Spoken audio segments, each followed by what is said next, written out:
Hello बच्चों, कैसे हैं आप लोग। मैं एक के रोहित सर आप लोग सामने हार्दिक अभिनंदन करता हूँ।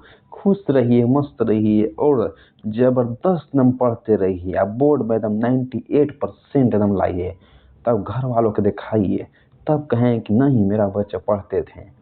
चलिए बच्चों, आज आप लोगों के सामने काव्य खंड का चौथा चैप्टर जिसका नाम स्वदेशी है, इसका निचोड़ कर ऑब्जेक्टिव क्वेश्चन को रख दूंगा। जितने भी क्वेश्चन से ऑब्जेक्टिव क्वेश्चन जो बन सकते थे ना, वह सभी को हम लाए हैं। इसमें 7 गो जो है ना बाबू स्पेशल क्वेश्चन है, यानी कि जो ना क्वेश्चन बैंक से उठाकर लाया गया है।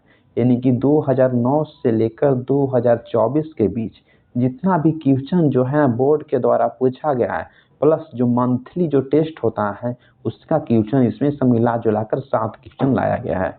अगर पढ़ के चल जाइएगा ना तो बोर्ड में आपको कोई नहीं रोक सकता है बच्चों। 98% हिंदी में लाने के लिए खाली बोल रहा हूँ। चलिए बच्चों, आइए आगे बढ़ता हूँ। अगर आपको चैनल अच्छा लगे तो प्लीज़ सब्सक्राइब और लाइक करना ना भूलिए बच्चों। इसी से तो मैं वीडियो को आगे बनाता हूँ और पढ़ाता हूँ बच्चों। चलिए बच्चों, इसका PDF जो है ना हमारा टेलीग्राम चैनल पर जो नीचे लिंक दिया गया है उस पर मिल जाएगा। चलिए बच्चों, लेट नहीं करते हूँ।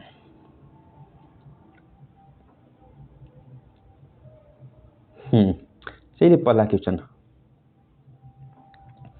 क्वेश्चन का नाम क्या है? स्वदेशी पाठ है। चलिए पहला क्वेश्चन क्या है? प्रेमघन की मृत्यु जो है ना वह यानी कि कब हुई है? प्रेमघन जो है ना उसकी मृत्यु कब हुई है? तो 1900 यानी कि 22 ईस्वी में हुई है। ये वो क्वेश्चन तो पकड़ा गया, यही क्वेश्चन जो है जो मंथली टेस्ट में पूछा गया था। बोले हैं कि प्रेमघन की मृत्यु कब हुई है? बोले हैं कि 1922 ईस्वी में प्रेमघन की मृत्यु हुई थी। चलिए दोस्तों, नेक्स्ट देखिए। बोले कि प्रेमघन जी किस युग के महत्वपूर्ण कवि थे? प्रेमघन जी किस युग के महत्वपूर्ण यानी कि कवि थे? चलिए इसका आंसर देखिए। भारतेंदु युग के। किस युग के थे? तो भारतेंदु युग के महत्वपूर्ण कवि थे। चलिए दोस्तों, तीसरा नंबर क्वेश्चन, ठीक है। प्रेमघन जी किस राज्य के निवासी थे? प्रेमघन जी किस राज्य के निवासी थे? तो मध्य प्रदेश के निवासी थे। बोल रहा है कि प्रेमघन जी किस राज्य के निवासी थे? तो मध्य प्रदेश के निवासी थे। ठीक है। चलिए, प्रेमघन जी का जन्म जो है ना वह कहाँ हुआ था? बोल रहा है कि प्रेमघन जी का जन्म कब हुआ था? तो 1855 ईस्वी में हुआ था। कब? तो 1855 ईस्वी में।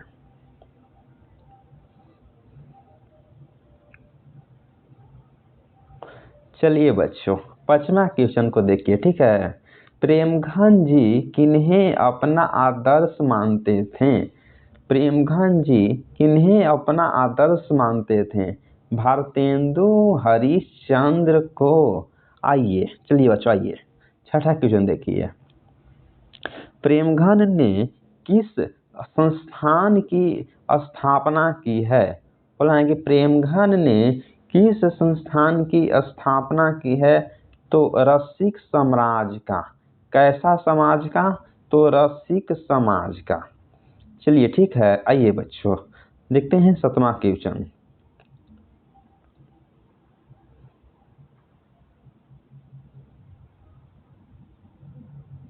चलिए 7वां क्वेश्चन देखते हैं। प्रेमघन ने किस मासिक पत्रिका का संपादन किया? प्रेमघन ने किस मासिक पत्रिका का संपादन किया? तो आनंद कादबिनी। आनंद कादबिनी। चलिए 8वां क्वेश्चन। प्रेमघन ने किस साप्ताहिक पत्र का संपादन किया? प्रेमघन ने किस साप्ताहिक पत्र का संपादन किया? नागरी नीरद। किसका? तो नागरी नीरद। चलिए 9वां क्वेश्चन देखिए। प्रेमघन की रचनाएं किस नाम से संग्रहित है? बोल रहा है कि प्रेमघन की जो रचनाएं हैं ना वह किस नाम से यानी कि संग्रहित है, तो प्रेमघन स्वश से। किस नाम से, तो प्रेमघन सर्वस्व से। आइए नेक्स्ट क्वेश्चन देखिए। भारत के सौभाग्य के रचनाकार के हैं, तो भारत के सौभाग्य के जो रचनाकार जो है ना वह के हैं, देखिए बच्चों। हाँ, तो बद्रीनाथ यानी कि प्रेमघन जी के हैं, तो बद्रीनाथ प्रेमघन जी हैं। बद्री नारायण चौधरी प्रेमघन हैं। 11 क्वेश्चन देखिए। प्रेमघन की रचना है, प्रेमघन की कौन सी रचना है, तो प्रयाग रमागमन है। आइए देखते हैं 12 क्वेश्चन। स्वदेशी पाठ के रचनाकार कौन है, स्वदेशी पाठ के रचनाकार कौन है, तो प्रेमघन जी हैं। कौन है, तो प्रेमघन जी हैं। 13 देखिए। कवि प्रेमघन को भारत में क्या दिखाई नहीं दिया, बोला है कि कवि प्रेमघन को भारत में क्या दिखाई नहीं दी, तो भारतीयता जो है ना भारत में दिखाई नहीं दी।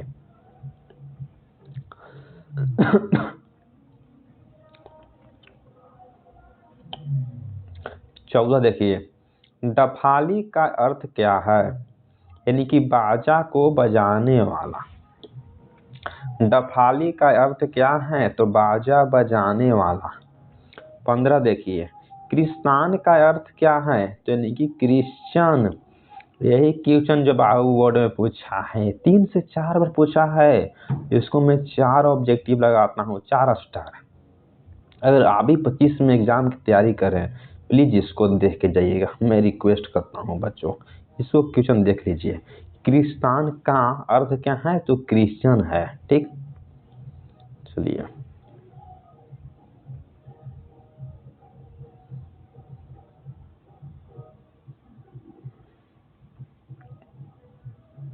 हम्म। 16 क्वेश्चन देखिए। कवि प्रेमघन के अनुसार देश के नेताओं से क्या नहीं संभल रही है, बोल रहा है कवि प्रेमघन के अनुसार देश के नेताओं से क्या नहीं संभल रही है, तो स्वदेशी परिधान। स्वदेशी परिधान संभल नहीं रही है। 17 देखिए। कवि प्रेमघन ने नेताओं से क्या अपेक्षा नहीं करने की बात कही है, तो देश प्रबंधन की बात नहीं कही है। चलिए 18 नंबर क्वेश्चन देखिए।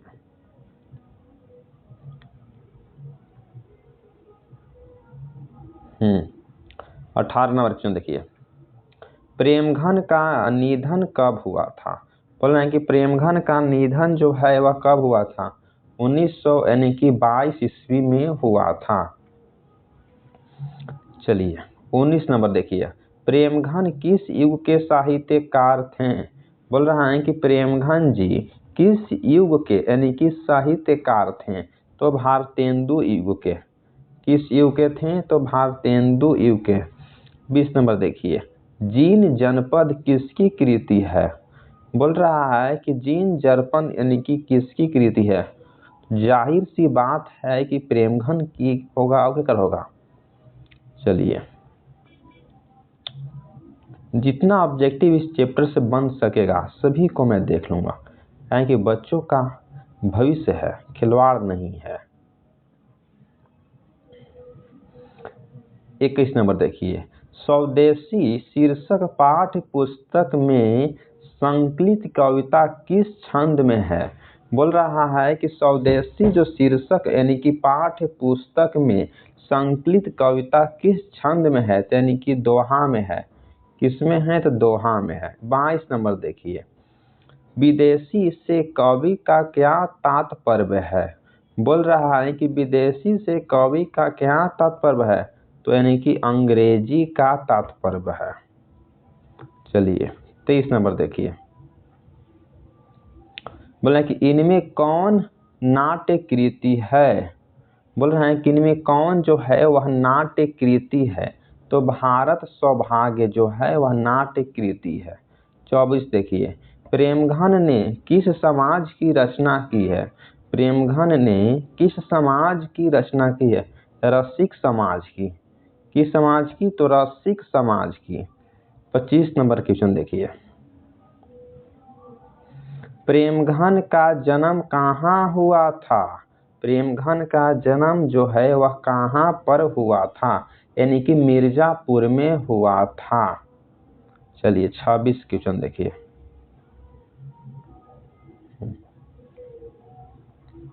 स्वदेशी के कवि कौन हैं? स्वदेशी के कवि कौन हैं? तो प्रेमघन जी हैं। बोले कि स्वदेशी के कवि जो है कौन हैं? तो प्रेमघन जी हैं। चलिए, प्रेमघन की प्रसिद्ध नाट्य कृति जो है वह कौन सी है? बोले कि प्रेमघन के प्रसिद्ध यानी कि नाट्य कृति जो है वह कौन सी है?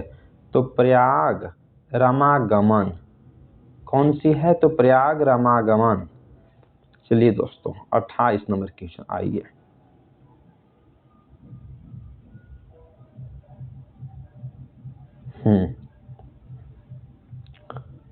बोल रहे हैं कि प्रेमघन ने इनमें से किस मासिक पत्रिका का संपादन किया? बोल रहा है कि प्रेमघन ने इनमें से किस मासिक पत्रिका का यानी कि संपादन किया? इसका आंसर जो है ना हो जाएगा यानी कि नागरी नीरद को। किसकी? तो नागरी नीरद को। चलिए नेक्स्ट क्वेश्चन देखिए, प्रेमघन ने मुख्य रूप से किस भाषा में काव्य रचना किए हैं? बोल रहे हैं कि प्रेमघन जी मुख्य रूप से किस भाषा में जो काव्य की रचना की है? तो ब्रज भाषा में। देखिए यही क्वेश्चन है, पूछ दिया है ढेर, लेकिन जो इसमें गड़बड़ा गया है अवधि ऑप्शन दे रहा, अवधि में गड़बड़ाया था। इसका सही जो आंसर है ना ब्रज भाषा। इसको आप देख लीजिएगा क्वेश्चन को बढ़िया से पहले। चलिए दोस्तों आगे बढ़ते हैं।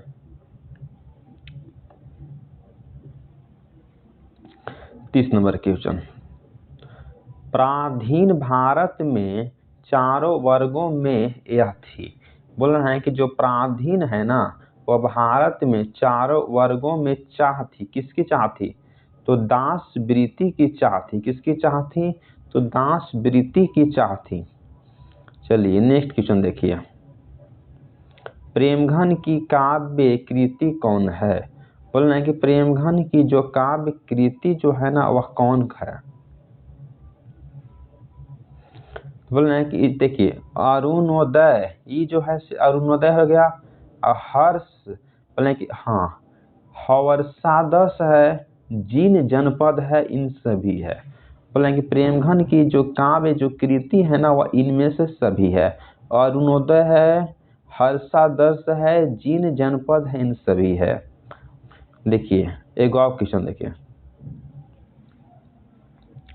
कवि के अनुसार भारतीय को क्या अच्छा लगने लगा था?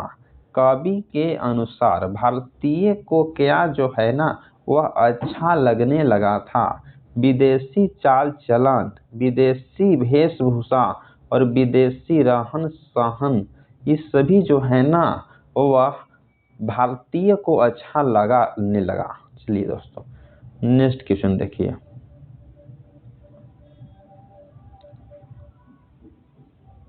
33 नंबर क्वेश्चन, कवि प्रेमघन समाज के किस वर्ग की आलोचना करता है?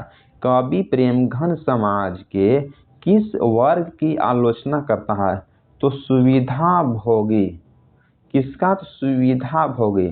34 देखिए, प्रेमघन ने 1874 में किस समाज की स्थापना किए हैं? बोल रहे हैं कि प्रेमघन ने 1874 में किस समाज की स्थापना किए हैं? तो रसिक समाज की। चलिए बच्चों आज हमने 34 क्वेश्चन जो है ना प्लस देख लिया हूँ। इससे ज़्यादा जो है ना बोर्ड में पूछ ही नहीं सकता 10th में। हर एक चैप्टर से मैं 34-35 प्लस ऑब्जेक्टिव क्वेश्चन करा दे रहा हूँ। जिसमें गद्य खंड कंप्लीट हो गया। इसमें काव्य खंड में 4 चैप्टर तीर दिया हूँ, मैंने कि अभी लगता है कि 8 चैप्टर आओ है। अगर 8 चैप्टर आओ अगर तीर देता हूँ ना, तो बच्चों कितने, तो अब बुक से जो है ना 60 पूछता है, प्लस ग्रामर से जो है ना वह 40 पूछता है। तो आप अगर केवल और केवल अगर किताब का जो जितना मैं पढ़ाया हूँ, अगर 35 करके क्वेश्चन सब पढ़ लीजिएगा, तो आपको 60 कोई नहीं रोकेगा। और आपको हिंदी में जो है ना वह 98 प्लस रहेगा। विश्वास करके बच्चों आप पढ़ लीजिए। अगर आपको अच्छा कंटेंट लग रहा है तभी पढ़िए।